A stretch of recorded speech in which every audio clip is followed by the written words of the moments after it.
സന്ദേശമുണർന്നാൽ ഒരു ഭവനത്തിൽ അഗ്നിമഴ പെയ്തിടും. പരിശുദ്ധാത്മാവേ കൃപ ചൊരിയണമേ, പരിശുദ്ധാത്മാവേ ശക്തി പകരണമേ. കണ്ണുകളടച്ച് കരങ്ങൾ കൂപ്പി നമ്മളായിരിക്കുന്നിടങ്ങളിൽ വലിയ ഒരു ദൈവ സാന്നിധ്യം തിരിച്ചറിഞ്ഞ് പ്രാർത്ഥിക്കുകയാണ്. ദൈവത്തിൻ്റെ ആത്മാവ് നമ്മുടെ ഉള്ളിൽ പ്രവർത്തിക്കുന്ന സമയമാണ്. അത്ഭുതകരമായ ദൈവകൃപ എൻ്റെ ഉള്ളിൽ അതിശക്തമായി വെളിപ്പെടണമേ എന്ന് പ്രാർത്ഥിക്കുക. നമ്മുടെ ഉള്ളിൽ അനേക തരത്തിലുള്ള പ്രാർത്ഥനാ നിയോഗങ്ങളുണ്ട്. ആ പ്രാർത്ഥനാ നിയോഗങ്ങളെല്ലാം തമ്പുരാനെ അങ്ങയുടെ കരങ്ങളിൽ സമർപ്പിക്കുന്നു. നമ്മളെ ഭാരപ്പെടുത്തുന്ന എല്ലാ വിഷയങ്ങളും, എല്ലാ ആലോചനകളും, നീണ്ട ദിവസങ്ങളായി ഉറക്കം കിട്ടാത്ത വിഷയങ്ങളും, കുടുംബത്തിലെ അസ്വസ്ഥതകളും, ഇനി എന്തു ചെയ്യണമെന്നറിയാതെ വിഷമിക്കുന്ന ഓരോ കാര്യങ്ങളുമെല്ലാം ഈ പരിശുദ്ധ അൽത്താരയിൽ സമർപ്പിച്ച് പ്രാർത്ഥിക്കുക. കർത്താവിൻ്റെ അത്ഭുതകരമായ കൃപയും ശക്തിയും നിന്റെ ശരീരത്തിലും നിന്റെ മനസ്സിലും നിന്റെ ആത്മാവിലും അത്ഭുതകരമായി നിറയപ്പെടുകയാണ്. കണ്ണുകളടച്ച് പ്രാർത്ഥിക്കുമ്പോൾ നമുക്കിങ്ങനെ പ്രാർത്ഥിക്കാം: ഈശോയുടെ തിരുഹൃദയത്തിൽ നിന്നും ഞങ്ങൾക്ക് കാരുണ്യ സ്രോതസ്സായി ഒഴുകിയിറങ്ങിയ തിരുരക്തമേ, തിരുജലമേ, ഞാൻ അങ്ങയിൽ ശരണപ്പെടുന്നു, ശരണപ്പെടുന്നു, ശരണപ്പെടുന്നു. പ്രത്യേകിച്ച് കണ്ണുകളടച്ച് രണ്ട് കരങ്ങളും നെഞ്ചോട് ചേർത്ത് ഈ കുഞ്ഞു പ്രാർത്ഥന ചൊല്ലുമ്പോൾ നമ്മുടെ മനസ്സിലുള്ള സകല ഭാരവും പ്രാർത്ഥനാ നിയോഗങ്ങളും ഈശോയുടെ തിരുഹൃദയത്തിങ്കിലേക്കാണ് ചേർത്ത് വയ്ക്കുന്നത്. നമുക്ക് ചേർന്ന് പ്രാർത്ഥിക്കാം ഉച്ചത്തിൽ: ഈശോയുടെ തിരുഹൃദയത്തിൽ നിന്നും ഞങ്ങൾക്ക് കാരുണ്യ സ്രോതസ്സായി ഒഴുകിയിറങ്ങിയ തിരുരക്തമേ, തിരുജലമേ, അങ്ങയിൽ ഞാൻ ശരണപ്പെടുന്നു, ശരണപ്പെടുന്നു, ശരണപ്പെടുന്നു. രണ്ട് കരങ്ങളും ശിരസിൽ കമഴ്ത്തി വെച്ച് കണ്ണുകളടച്ച്, പ്രത്യേകിച്ച് ഈ ശുശ്രൂഷയിൽ പങ്കെടുക്കുമ്പോൾ നിങ്ങൾക്ക് ഏതെങ്കിലും തരത്തിലുള്ള ശാരീരികമായിട്ടുള്ള രോഗപീഠകൾ നിങ്ങളെ വല്ലാണ്ട് അസ്വസ്ഥപ്പെടുത്തുന്നു, ഈ ശുശ്രൂഷ പങ്കെടുക്കാൻ പറ്റാത്ത വണ്ണം നിങ്ങളെ ശല്യപ്പെടുത്തുന്നു, നിങ്ങളെ അസ്വസ്ഥപ്പെടുത്തുന്നു, ക്ഷീണിപ്പിക്കുന്നു, ഏതെങ്കിലും ഒരു ഭാരം നിന്റെ ശാരീരിക മേഖലകൾ നിന്നെ പിടികൂടിയിട്ടുണ്ടെങ്കിൽ ആ മേഖല പ്രത്യേകം സമർപ്പിച്ച് പ്രാർത്ഥിക്കുക. ഈശോയെ, ഈ ശുശ്രൂഷ സമയത്ത് നിന്റെ ഹൃദയത്തിൽ നിന്നൊഴുകുന്ന തിരുരക്തവും തിരുജലവും എൻ്റെ ശരീരത്തെ വിശുദ്ധീകരിക്കണമേ. അതോട് ചേർന്ന് നിന്റെ മനസ്സിലുള്ള ഭാരങ്ങളെയും സമർപ്പിക്കുക. മനസ്സിൽ പലവിധത്തിലുള്ള ഭാരങ്ങൾ ഉണ്ടാകും. അതെല്ലാം ഈശോയ്ക്ക് കൊടുത്തുകൊണ്ട് നമ്മൾ രണ്ട് കരങ്ങളും ശിരസിൽ കമഴ്ത്തി വെച്ചുകൊണ്ട് കണ്ണടച്ച് പ്രാർത്ഥിക്കുന്നു: ഈശോയുടെ തിരുഹൃദയത്തിൽ നിന്നും ഞങ്ങൾക്ക് കാരുണ്യ സ്രോതസ്സായി ഒഴുകിയിറങ്ങിയ തിരുരക്തമേ, തിരുജലമേ, അങ്ങയിൽ ഞാൻ ശരണപ്പെടുന്നു, ശരണപ്പെടുന്നു, ശരണപ്പെടുന്നു. ആമേൻ, ആമേൻ, ആമേൻ. നെറ്റിയിൽ ഒരു കുരിശടയാളം വരച്ച് നമ്മളെ തന്നെ വിശുദ്ധീകരിക്കുക. പ്രിയപ്പെട്ട ദൈവജനമേ, ഈ ദിനം ഈ പുണ്യപ്പെട്ട മണ്ണിൽ നമ്മൾ ഒരുമിച്ച് കൂടി പ്രാർത്ഥിക്കുന്നത് വലിയ അഭിഷേകം സ്വീകരിച്ച് ബലപ്പെടാനാണ്.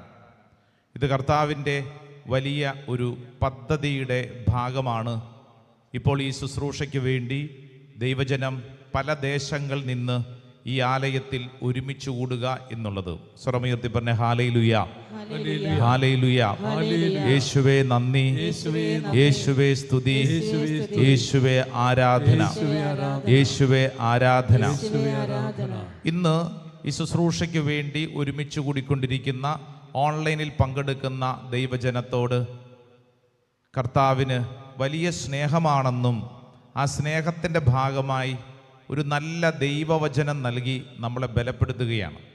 അതൊരാശംസയാണ്, അതൊരു പ്രാർത്ഥനയാണ്. വിശുദ്ധ യോഹന്നാൻ്റെ ലേഖനം, 3 ലേഖനങ്ങളാണ് വിശുദ്ധ യോഹന്നാൻ ശ്ലീഹ എഴുതിയിരിക്കുന്നത്. വിശുദ്ധ യോഹന്നാൻ്റെ 3-ാമത്തെ ലേഖനം, ബൈബിൾ തുറക്കാം, ആ ലേഖന ഭാഗം ഒന്ന് ശ്രദ്ധിക്കാം. 3-ാമത്തെ ലേഖനം, ആ 3-ാമത്തെ ലേഖനത്തിൽ ഒറ്റ അധ്യായമേ ഉള്ളൂ. 3-ാമത്തെ ലേഖനം 2-ാമത്തെ തിരുവചനം, saint John's 3rd letter 2nd word. 3 ലേഖനങ്ങളാണുള്ളത്. 3-ാമത്തെ ലേഖനം അതിൻ്റെ 2-ാമത്തെ തിരുവചനം. നമുക്കത് ശ്രദ്ധയോടെ വായിക്കാം. വാത്സല്യഭാജനമേ, വാത്സല്യഭാജനമേ, നിന്റെ ആത്മാവ് ക്ഷേമസ്ഥിതിയിലായിരിക്കുന്നത്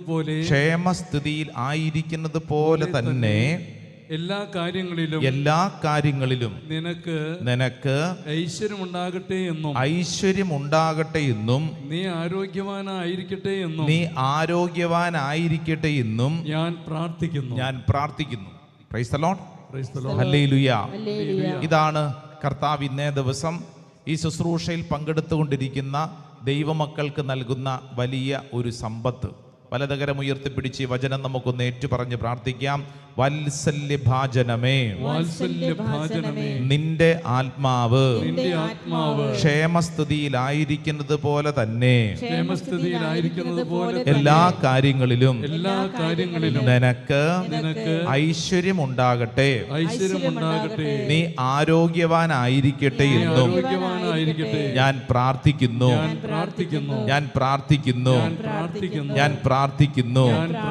hallelujah, hallelujah, hallelujah, hallelujah. Beloved, I pray that all may go well with you and that you may be in good health, just as it is well with you in soul.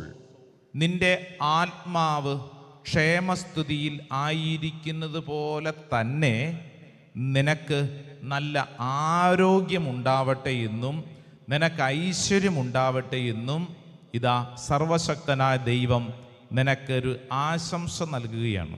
Price the lord. Hallelujah. ഉച്ചത്തിൽ പറഞ്ഞ hallelujah, hallelujah, hallelujah. ഇന്നത്തെ ശുശ്രൂഷയുടെ അടിസ്ഥാനം എന്ന് പറയുന്നത് എന്താണെന്നറിയാവോ? നമുക്ക് ആത്മീയമായി ആരോഗ്യമുള്ളവരാകാൻ കർത്താവ് തന്ന ഒരു ശുശ്രൂഷ ദിനമാണ്. എങ്ങനെ ആത്മീയമായി ആരോഗ്യമുള്ളവരാകാൻ? എൻ്റെ കൂടെ ഒന്ന് പറയാവോ? ആത്മീയമായി ആരോഗ്യമുള്ളവരാകാൻ കർത്താവ് തന്ന ഒരു ശുശ്രൂഷ ദിനമാണ്. എന്തിനാണ്? ആത്മീയമായി ആരോഗ്യമുള്ളവരാകാൻ. നമ്മൾ സാധാരണഗതിയിൽ ആരെങ്കിലുമൊക്കെ കണ്ടുമുട്ടുമ്പോൾ അവരോട് ചോദിക്കുന്ന ചോദ്യങ്ങളിൽ ഒരു പ്രധാനപ്പെട്ട ചോദ്യം, നിനക്ക് സുഖമാണോ? എന്നിട്ട് ചോദിക്കുന്നൊരു ചോദ്യം, നിനക്ക് നിൻ്റെ ആരോഗ്യം എങ്ങനെയുണ്ട്? അടുത്തിരിക്കുന്ന ആളോട് ചോദിച്ചേ, നിൻ്റെ ആരോഗ്യം എങ്ങനെയുണ്ട്? ചോദിക്ക്, നിൻ്റെ ആരോഗ്യം എങ്ങനെയുണ്ട്? എന്തു പറഞ്ഞു?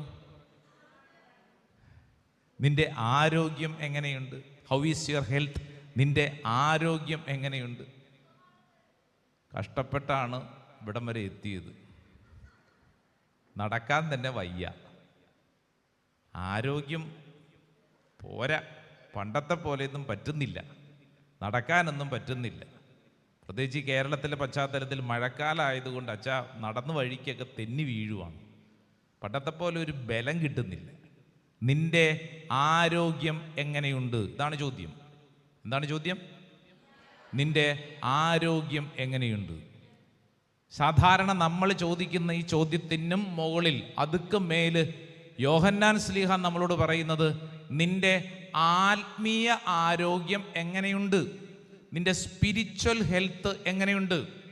എന്താ അതിൻ്റെ പ്രത്യേകത എന്നറിയോ? ആത്മീയമായി നിനക്ക് ആരോഗ്യമുണ്ടെങ്കിൽ ശാരീരികമായും മാനസികമായും നിനക്ക് ആരോഗ്യം ഉണ്ടായിക്കോളും. പറഞ്ഞേ ആമേൻ, ആമേൻ, ആമേൻ. എൻ്റെ കൂടെ പറ, ആത്മീയമായി ആരോഗ്യമുണ്ടെങ്കിൽ മനസ്സിലും ശരീരത്തിലും ആരോഗ്യമുണ്ടായിക്കൊള്ളും. ഹല്ലേലൂയാ, ഹല്ലേലൂയാ. അപ്പോൾ നമ്മൾ ശ്രദ്ധിക്കേണ്ട കാര്യം, ശരീരത്തിൻ്റെ ആരോഗ്യത്തെ ശ്രദ്ധിക്കുന്നതിനേക്കാളും കൂടുതൽ നമ്മൾ ഫോക്കസ് ചെയ്യേണ്ടത്, നമ്മുടെ ശ്രദ്ധ പോകേണ്ട മേഖല ഏതാണ്? നമ്മുടെ ആത്മീയമായ ആരോഗ്യം എങ്ങനെയുണ്ട്, നിന്റെ ആത്മീയ അവസ്ഥ എങ്ങനെയുണ്ട്? യോഹന്നാൻ തൻ്റെ ലേഖനത്തിൽ കൃത്യമായിട്ട് കുറിച്ചു വയ്ക്കുന്നത് ഇങ്ങനെയാണ്: വാത്സല്യഭാജനമേ, മൈ ബിലൗഡ് എന്ന് പറഞ്ഞാൽ അത്രേ സ്നേഹിക്കുന്ന സഹോദര സഹോദരി, പേര് പറഞ്ഞോണ്ടാ പറയണേ, നിന്നെ അത്രമേൽ സ്നേഹമാണ്. എന്നിട്ട് എന്താ പറയണത്?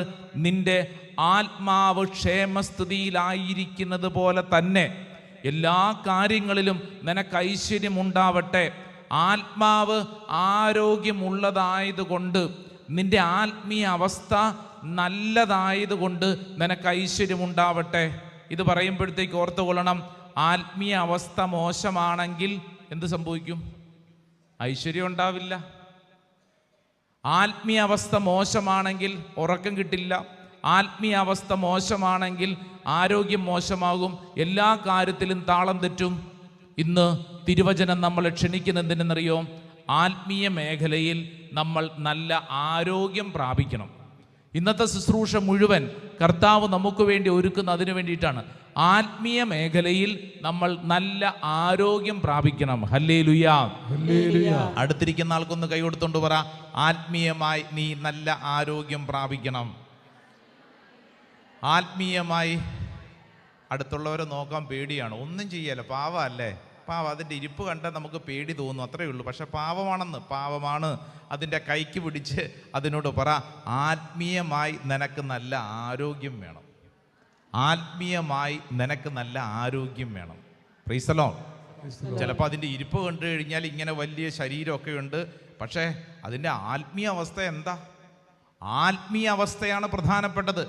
ആത്മീയ അവസ്ഥ നല്ലതാണെങ്കിൽ ഓട്ടോമാറ്റിക്കലി അതിൻ്റെ ശരീരത്തിലും മനസ്സിലും അതിൻ്റെ എല്ലാ പ്രവർത്തനങ്ങളിലും ഐശ്വര്യം ഉണ്ടാവും. വലതുകര സ്വർഗത്തിലേക്ക് ഉയർത്തി ഉച്ചത്തിലൊരു ഹല്ലേലൂയ പറഞ്ഞേ.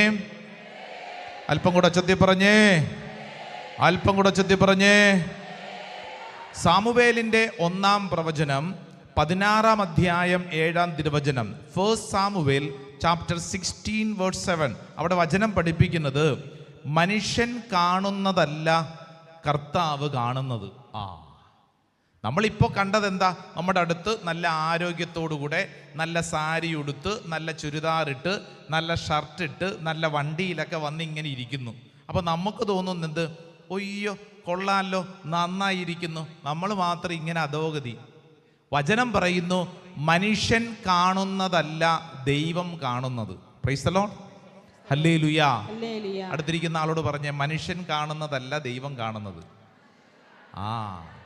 മനുഷ്യൻ കാണുന്നതല്ല ദൈവം കാണുന്നത്. സാമുവേലിൻ്റെ 1-ാം പ്രവചനം 16:7 പറയുന്നു, മനുഷ്യൻ ബാഹ്യരൂപത്തിൽ ശ്രദ്ധിക്കുന്നു, കർത്താവാകട്ടെ ഹൃദയഭാവത്തിലും. വലതുകര ഉയർത്തിപ്പറ, മനുഷ്യൻ ബാഹ്യരൂപത്തിൽ ശ്രദ്ധിക്കുന്നു, കർത്താവാകട്ടെ ഹൃദയഭാവത്തിലും. ഹല്ലേലൂയാ, ഹല്ലേലൂയാ. അപ്പൊ നമ്മൾ ഫോക്കസ് ചെയ്യേണ്ടത് ആന്തരിക മനുഷ്യനെ, ഹൃദയഭാവത്തെ, പുറത്തല്ല. പക്ഷെ നമ്മുടെ ഒട്ടുമുക്കാൽ സമയം നമ്മൾ ചെലവഴിക്കുന്നത് പുറത്തെ കാര്യത്തെ മെച്ചപ്പെടുത്താൻ വേണ്ടിയിട്ടാണ്, അല്ലേ?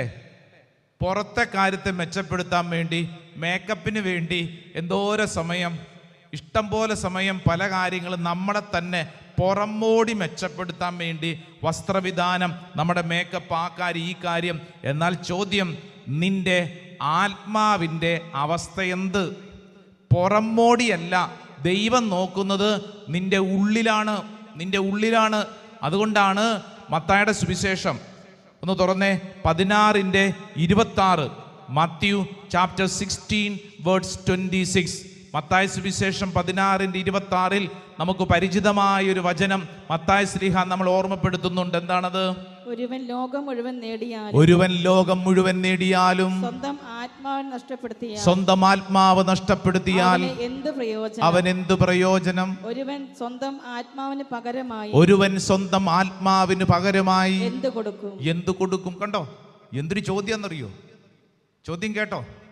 ചിലർ കേൾക്കാത്ത പോലെ ഇരിക്കുന്നു. ഇതൊന്നും എനിക്ക് കേൾക്കണ്ട. അത്ഭുതങ്ങൾ വരുമ്പോൾ മാത്രം എന്നെ വിളിച്ചാൽ മതി, ഞാൻ ഇവിടെ ഇരുന്ന് ഉറങ്ങിക്കോളാം. എൻ്റെ പൊന്നു ചേട്ടാ, എൻ്റെ പൊന്നു ചേച്ചി, ദേ ഇത് ശ്രദ്ധിച്ചിട്ട് നീ അടുത്ത കാര്യത്തിന് നോക്കിക്കോ. ഇതാണ് പ്രധാനപ്പെട്ട കാര്യം. നിന്റെ ദൈവം നിന്റെ ഹൃദയത്തെ നോക്കുന്നു. എന്നിട്ട് ദേ മത്തായി ശ്ലീഹ ചോദിക്കുന്ന ചോദ്യം വലതുകര ഉയർത്തിപ്പിടിച്ച് ഈ വചനം ഏറ്റു പറഞ്ഞേ, ലോകം മുഴുവൻ നേടിയാലും സ്വന്തം ആത്മാവിനെ നഷ്ടപ്പെടുത്തിയാൽ അവന് എന്ത് പ്രയോജനം? ഹല്ലേലൂയാ. ഇഷ്ടം പോലെ നീ നേടിയിട്ടുണ്ടാവും, ഇഷ്ടം പോലെ പല കാര്യങ്ങളും നേടിയിട്ടുണ്ടാവും. പക്ഷേ സ്വന്തം ആത്മാവിനെ നഷ്ടപ്പെടുത്തിയാൽ എന്ത് പ്രയോജനം? ശക്തമായൊരു ചോദ്യമാണ് ചോദിക്കുന്നത്. നിനക്ക് സമാധാനം കിട്ടിയില്ലെങ്കിൽ എന്ത് പ്രയോജനമെന്ന്? സമാധാനം കിട്ടിയില്ലെങ്കിൽ എന്ത് പ്രയോജനം? വലിയ ഒരു വ്യാവസായിക മേഖലയുടെ ഉള്ള ഒരു കുടുംബം, ആ കുടുംബത്തിലെ ഏക ആൺചെറുക്കൻ ഇവിടുന്ന് കുറേ ദൂരാണ്. അപ്പോൾ അവരെന്നാലും പോട്ട ആശ്രമത്തിൽ വന്ന് പ്രാർത്ഥിക്കാൻ ഒരു നിയോഗം വെച്ച് കഴിഞ്ഞ ദിവസം വന്ന് കണ്ണുനീരോടെ പ്രാർത്ഥിക്കുകയാണ്. അച്ഛാ, ഇന്ന സ്ഥലത്ത് ഇന്ന വ്യവസായ മേഖല. ഞാൻ പറഞ്ഞ അയ്യോ കേട്ടിട്ടുണ്ട്. അതാ അച്ഛാ, ഞങ്ങളുടേതാണ്, ഞങ്ങൾ വലിയ സങ്കടത്തിലാണ്, ഞങ്ങളുടെ മകൻ്റെ കാര്യത്തിൽ ഞങ്ങൾ വലിയ സങ്കടത്തിലാണ്. ആകപ്പാട് ഒരൊറ്റ മകനേ ഉള്ളൂ, ഇഷ്ടം പോലെ സമ്പത്തുണ്ട്, ഇഷ്ടം പോലെ ഉണ്ടാക്കിയിട്ടുണ്ട്. ഈ മകൻ്റെ കാര്യം ഓർത്തിട്ട് ഇവർക്ക് സങ്കടം സഹിക്കാൻ പറ്റുന്നില്ല. അച്ഛാ, അവൻ പള്ളിയിൽ പോകത്തില്ല, പ്രാർത്ഥിക്കത്തില്ല, അവൻ ഒരു പ്രത്യേകതരം തലതിരിഞ്ഞ സ്വഭാവമാണ് അച്ഛാ. ദൈവകാര്യങ്ങളോട് ഒട്ടും താല്പര്യമില്ല. അവന് ഇഷ്ടം പോലെ വണ്ടിയും കൂട്ടുകാരൊക്കെ ആയിട്ട് യാത്രകളിലാണ്. അവനോടൊന്ന് പ്രാർത്ഥിക്കാൻ പറഞ്ഞു കഴിഞ്ഞാൽ കേൾക്കുന്നില്ല. അവൻ വലിയ ഭാരത്തിലാണ്. ഞാനിത് പറയുമ്പോഴത്തേക്ക് ഇവിടെ ഇരിക്കുന്ന ഓരോരുത്തരും ശ്രദ്ധിക്കേണ്ട കാര്യം, നമുക്ക് ഇഷ്ടം പോലെ പല കാര്യങ്ങളുമുണ്ട്. എന്താണ് നമ്മുടെ ആത്മീയ അവസ്ഥ? ലോകം മുഴുവൻ നേടിയാലും സ്വന്തം ആത്മാവിനെ നഷ്ടപ്പെടുത്തിയാൽ അവന് എന്ത് പ്രയോജനം? അതുകൊണ്ട് ദൈവം പറയുന്നത് എന്തെന്നറിയോ? ആദ്യം നിന്റെ ആത്മാവിൻ്റെ കാര്യം, ആദ്യം നിന്റെ ആത്മാവിൻ്റെ ആരോഗ്യം നീ ശ്രദ്ധിക്കണം. മത്തായി സുവിശേഷം 6-ാം അധ്യായം 33-ാം തിരുവചനം വായിച്ചേ. Matthew chapter 6 verse 33. മത്തായി 6:33 അറിയാവുന്നൊരു വചനമാണ്. പറഞ്ഞേ. ആദ്യം അവിടുത്തെ രാജ്യവും അവിടുത്തെ നീതിയും അന്വേഷിക്കുക, അതോടൊപ്പം മറ്റുള്ളവയെല്ലാം നിങ്ങൾക്ക് ലഭിക്കും. കണ്ടോ, അതോടൊപ്പം മറ്റുള്ളവയെല്ലാം നിങ്ങൾക്ക് ലഭിക്കും. ആദ്യം എന്താ അന്വേഷിക്കേണ്ടത്? ദൈവരാജ്യം എന്ന് പറഞ്ഞു കഴിഞ്ഞാൽ നമ്മുടെ ഉള്ളിലുള്ള ചില കാര്യങ്ങളെക്കുറിച്ച് ശ്രദ്ധിക്കണം. ഇന്നത്തെ ശുശ്രൂഷ കർത്താവ് അപ്രകാരം ഒരുക്കിയിരിക്കുന്നത് നമ്മുടെ ആത്മീയ ആരോഗ്യത്തെക്കുറിച്ച് ശ്രദ്ധിക്കാനാണ്. ആത്മീയ ആരോഗ്യത്തെക്കുറിച്ച് ശ്രദ്ധിച്ചാലുള്ള മെച്ചമെന്ന് പറഞ്ഞാൽ നമ്മുടെ എല്ലാ പ്രവൃത്തികളിലും അനുഗ്രഹം ഉണ്ടാവും. ഇല്ലെങ്കിൽ ഇഷ്ടം പോലെ പ്രവൃത്തി ഉണ്ടാവും, പക്ഷേ റിസൾട്ട് 0. നമ്മൾ ചില വീടുകളിലും ചില സ്ഥലങ്ങളിലൊക്കെ പ്രാർത്ഥിക്കാനൊക്കെ കടന്നു ചെല്ലപ്പോൾ കണ്ടിട്ടുള്ളൊരു കാര്യം എന്താ? ഇഷ്ടം പോലെ കഷ്ടപ്പെടുന്നുണ്ട്, പക്ഷേ ഒന്നും മിച്ചം കിട്ടുന്നില്ല. കഴിഞ്ഞ ധ്യാനത്തിന് വന്നൊരു കുടുംബത്തിൻ്റെ സങ്കടം, അച്ഛാ ദേ ഞാനും എൻ്റെ ഭർത്താവും, ഭാര്യയും ഭർത്താവും 2 കുഞ്ഞുങ്ങളും ഉണ്ടേ. അപ്പോൾ ഇവർ 2 പേരും ബാങ്ക് ജോലിക്കാരാണ്, ശമ്പളമുണ്ട്, എല്ലാം ഉണ്ട്. പക്ഷേ അച്ഛാ മാസത്തിൻ്റെ ഒരു പകുതി ആകുമ്പോൾ ഉണ്ടല്ലോ, പിന്നെ വല്ലവരോടൊക്കെ മേടിച്ചിട്ടാണ് ഞങ്ങൾ വീട് ഒന്ന് ഉന്തി തള്ളി മുമ്പോട്ട് പോകുന്നത്. അപ്പം ഞാൻ ചോദിച്ചു, ശമ്പളം അതെങ്ങോട്ട് പോകണമെന്നൊരു പിടുത്തമില്ല അച്ഛാ. കിട്ടുന്നുണ്ടെന്ന് 2 പേർക്ക് ശമ്പളമുണ്ട്, കയ്യിലോട്ട് കിട്ടും. പക്ഷേ 2 ആഴ്ച കഴിയുമ്പോൾ ഈ കിട്ടിയതെല്ലാം കയ്യിലെ വെള്ളം ചോർന്ന് പോകുന്നത് പോലെ എങ്ങാണ്ട് പോയി. എന്നിട്ട് വല്ലവരോടും കടം മേടിച്ചാണച്ച കാര്യം മുമ്പോട്ട് നീങ്ങുന്നത്. പുറത്ത് പറയാൻ പറ്റത്തില്ലെന്ന്. 2 പേരും ബാങ്ക് ജോലിക്കാർ, നല്ല ശമ്പളമുണ്ട്, വലിയ ബാധ്യതകളൊന്നുമില്ല. 2 ചെറിയ പിള്ളേരാ, വലിയ ബാധ്യതകളൊന്നുമില്ല. പക്ഷെ ഇവർക്ക് അറിഞ്ഞുകൂടെന്ന്. ഇവർക്ക് വേണ്ടി പ്രാർത്ഥിച്ചപ്പോൾ പഴയ നിയമത്തിലൊരു വചനം മനസ്സിൽ കർത്താവ് ഓർമ്മയിൽ കൊണ്ടുവന്നു. ഹഗ്ഗായിയുടെ പ്രവചനം. ബൈബിൾ ഉണ്ടെങ്കിൽ തുറന്നേ. ഹഗ്ഗായി ആരാണ്? കക്കായി അല്ല, ഹഗ്ഗായി. പറഞ്ഞേ. ഹഗ്ഗായി. ഹഗ്ഗായിയുടെ പ്രവചനം 1-ാം അധ്യായം 6-ാം തിരുവചനം. Book of Haggai chapter 1 word 6. ഒന്ന് തുറന്നു വായിച്ച നല്ലൊരു വചനമാണ്. ഹഗ്ഗായി പ്രവചനം 1:6. നിങ്ങൾ ഏറെ വിതച്ചു, നിങ്ങൾ ഏറെ വിതച്ചു, കുറച്ചു മാത്രം കൊയ്തു. കുറച്ചു മാത്രം കൊയ്തു. നിങ്ങൾ ഭക്ഷിക്കുന്നു, നിങ്ങൾ ഭക്ഷിക്കുന്നു, ഒരിക്കലും തൃപ്തരാകുന്നില്ല. ഒരിക്കലും തൃപ്തരാകുന്നില്ല. നിങ്ങൾ പാനം ചെയ്യുന്നു, നിങ്ങൾ പാനം ചെയ്യുന്നു, തൃപ്തി വരുന്നില്ല. തൃപ്തി വരുന്നില്ല. നിങ്ങൾ വസ്ത്രം ധരിക്കുന്നു, നിങ്ങൾ വസ്ത്രം ധരിക്കുന്നു, ആർക്കും കുളിര് മാറുന്നില്ല. ആർക്കും കുളിര് മാറുന്നില്ല. കൂലി ലഭിക്കുന്നവന് കൂലി ലഭിക്കുന്നവന് അത് ലഭിക്കുന്നത് ഓട്ടസഞ്ചിയിൽ ഓട്ടസഞ്ചിയിലിടാൻ ഇടാൻ മാത്രം. Praise the lord. Hallelujah, hallelujah, hallelujah. കൂലി ലഭിക്കുന്നവന് അത് ലഭിക്കുന്നത് ഓട്ടസഞ്ചിയിൽ ഇടാൻ മാത്രം. Praise the lord. പിടികിട്ടുന്നുണ്ടോ? ഒന്നും കൂടെ ആ വചനം ഒന്ന് വായിച്ചേ, ഒന്നും കൂടെ വായിച്ചേ. നിങ്ങൾ ഏറെ വിതച്ചു. വിത ഒത്തിരി ഉണ്ട്. വിതച്ചു, കുറച്ചു മാത്രം കൊയ്തു. നിങ്ങൾ ഭക്ഷിക്കുന്നുണ്ട്, ഒരിക്കലും തൃപ്തരാകുന്നില്ല. നിങ്ങൾ പാനം ചെയ്യുന്നു, വെള്ളം കുടിച്ച് പാനം ചെയ്യുന്നു, തൃപ്തി വരുന്നില്ല. ദാഹം മാറുന്നില്ല. നിങ്ങൾ വസ്ത്രം ധരിക്കുന്നു, വസ്ത്രമൊക്കെ ധരിച്ചു, ആർക്കും കുളിര് മാറുന്നില്ല. തണുപ്പ് കുളിര് മാറുന്നില്ല. കൂലി ലഭിക്കുന്നവന് അത് ലഭിക്കുന്നത് ഓട്ടസഞ്ചിയിൽ ഇടാൻ മാത്രം. Praise the lord. ഹല്ലേലൂയാ. കൂലിയൊക്കെ കിട്ടുന്നുണ്ട്, പക്ഷേ അത് കിട്ടുന്നത് ഓട്ടസഞ്ചിയിൽ ഇടാൻ മാത്രം. ഓട്ടസഞ്ചിയിൽ ഇടാൻ മാത്രം. ഞാൻ നേരത്തെ പറഞ്ഞ ഭാര്യയും ഭർത്താവും ബാങ്ക് ഉദ്യോഗസ്ഥരാണ്, ഇഷ്ടംപോലെ ശമ്പളമൊക്കെ കിട്ടുന്നുണ്ട്. ഇവരെക്കുറിച്ച് പ്രാർത്ഥിച്ചപ്പോൾ കർത്താവ് ഓർമ്മയിൽ ഈ വചനം കൊണ്ട് സമ്മാനിച്ചു. ഞാൻ എൻ്റെ ബൈബിള് തുറന്നപ്പോൾ ഒരു പേപ്പർ ഇരിക്കുന്നു. 20 വർഷം മുമ്പ്, 1-2 അല്ല, 20 വർഷം മുമ്പ് അട്ടപ്പാടി സെഹിയോൻ ധ്യാന മന്ദിരത്തിൽ അവിടെ ഒരു ധ്യാനം കൂടി കഴിഞ്ഞ് തിരിച്ചു പോരുന്ന വഴിക്ക് അന്ന് കൂടെ ഒരു സഹോദരൻ യാത്രാമധ്യത്തിൽ എൻ്റെ കയ്യിൽ എഴുതി തന്നൊരു വചനമാണ് ഹഗ്ഗായി 1:6. അന്നത്തെ പേപ്പറാണിത്. ഞാൻ ബൈബിൾ തുറന്നപ്പോൾ ദൈവമേ, ഇതിവർക്ക് വേണ്ടിയുള്ള സന്ദേശം. ആ പേപ്പർ എൻ്റെ ബൈബിളിൽ ഇങ്ങനെ ഇരിക്കുക. ഞാൻ ഇവരോട് പറഞ്ഞു, ഹഗ്ഗായി 1:6. അധ്വാനിക്കുന്നുണ്ട്, പക്ഷേ ഒന്നും മിച്ചം കിട്ടുന്നില്ല. കൂലി ലഭിക്കുന്നത് ഓട്ടസഞ്ചിയിൽ ഇടാൻ മാത്രം. എവിടെ ഇടാൻ? ഓട്ടസഞ്ചിയിൽ. ഓട്ടസഞ്ചിയിൽ. എന്താ ഓട്ടസഞ്ചിയുടെ പ്രത്യേകത? അതിന് ഓട്ടയുണ്ട്, ഇടുന്നതെല്ലാം താഴ്ത്തോട്ട് പോകും, ഒന്നും ശേഖരിക്കപ്പെടുന്നില്ല.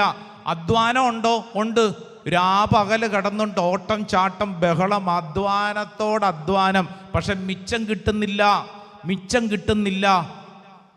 സമാധാനമില്ലെന്ന്, ഉറക്കം കിട്ടുന്നില്ല. പിന്നെ എന്തിനാ ഓടുന്ന? ആദ്യം ചെയ്യേണ്ട കാര്യം എന്താ? First search the kingdom of God. നിന്റെ ആത്മീയ ആരോഗ്യത്തെക്കുറിച്ച് നീ ആദ്യം ശ്രദ്ധിക്കണം. അത് കഴിഞ്ഞ് ബാക്കിയെല്ലാം. ഇതുണ്ടെങ്കിൽ അതുണ്ട്. ഏതുണ്ടെങ്കിൽ പറഞ്ഞേ. ആത്മീയമായി ആരോഗ്യമുണ്ടെങ്കിൽ നിനക്ക് ഭൗതിക സമൃദ്ധി ഉണ്ടെന്ന് ബൈബിളും തുറന്ന് വായിച്ചേ. സങ്കീർത്തനം അതിൻ്റെ 1-ാം അധ്യായം 1, 2, 3. Book of Sam chapter 1. സങ്കീർത്തനം 1-ാം അധ്യായം അതിൻ്റെ 1, 2, 3 തിരുവചനം. ദുഷ്ടരുടെ ഉപദേശം സ്വീകരിക്കുകയോ പാപികളുടെ വഴിയിൽ വ്യാപരിക്കുകയോ പരിഹാസകരുടെ പീഠങ്ങളിൽ ഇരിക്കുകയോ ചെയ്യാത്തവൻ ഭാഗ്യവാൻ. അടുത്ത വചനം. അവന്റെ ആനന്ദം കർത്താവിന്റെ നിയമത്തിലാണ്. രാവും പകലും അവൻ അതിനെക്കുറിച്ച് ധ്യാനിക്കുന്നു. നീർച്ചാലിനരികെ നട്ടതും യഥാകാലം ഫലം തരുന്നതും ഇല പൊഴിയാത്തതുമായ വൃക്ഷം പോലെയാണവൻ. അവന്റെ പ്രവർത്തികൾ സഫലമാകുന്നു. കണ്ടോ? അതായത് ആത്മീയമായി ആരോഗ്യമുള്ള വ്യക്തിയുടെ പ്രവർത്തികളെല്ലാം സഫലമാകും. സ്വർത്തി പറഞ്ഞ ഹല്ലേലൂയാ. അടുത്തിരിക്കുന്ന ആളോട് പറ, ആത്മീയ ആരോഗ്യത്തിൽ ശ്രദ്ധിക്കണം. ആത്മീയ ആരോഗ്യത്തിൽ ഇച്ചിരൂടെ ശ്രദ്ധ വേണം. നിന്റെ ശാരീരിക അധ്വാനം ഒക്കെ കൊള്ളാം, നല്ല കാര്യം. നിന്റെ ജോലി കൊള്ളാം, നിന്റെ ആ കാര്യം കൊള്ളാം, ഈ കാര്യം കൊള്ളാം, വണ്ടി കൊള്ളാം, വീട് കൊള്ളാം, ഡ്രസ്സ് കൊള്ളാം, എല്ലാം കൊള്ളാം. പക്ഷേ ആത്മീയ കാര്യത്തെക്കുറിച്ച് നിനക്കൊരു ശ്രദ്ധ വേണം. കാരണം ആത്മീയമായി ശ്രദ്ധയുണ്ടെങ്കിലേ നമുക്ക് ഭൗതിക തലങ്ങളിൽ അനുഗ്രഹം കിട്ടൂ. ജെറമിയായുടെ പ്രവചനം 17-ാം അധ്യായം 7, 8 തിരുവചനം ഒന്ന് വായിച്ചാലോ. Jeremiah chapter 17 word 7 and 8. Jeremiah 17. കർത്താവിൽ നല്ല വചനം വായിച്ചോ. അനുഗ്രഹീതൻ. കർത്താവിൽ ആശ്രയിക്കുന്നവൻ അനുഗ്രഹീതൻ. അനുഗ്രഹീതൻ. അവന്റെ പ്രത്യാശ അവിടുന്ന് തന്നെ. അവൻ ആറ്റുതീരത്ത് നട്ട മരം പോലെയാണ്. അത് വെള്ളത്തിലേക്ക് വേരൂന്നിയിരിക്കുന്നു. അത് വേനൽക്കാലത്ത് ഭയപ്പെടുന്നില്ല. അതിന്റെ ഇലകൾ എന്നും പച്ചയാണ്.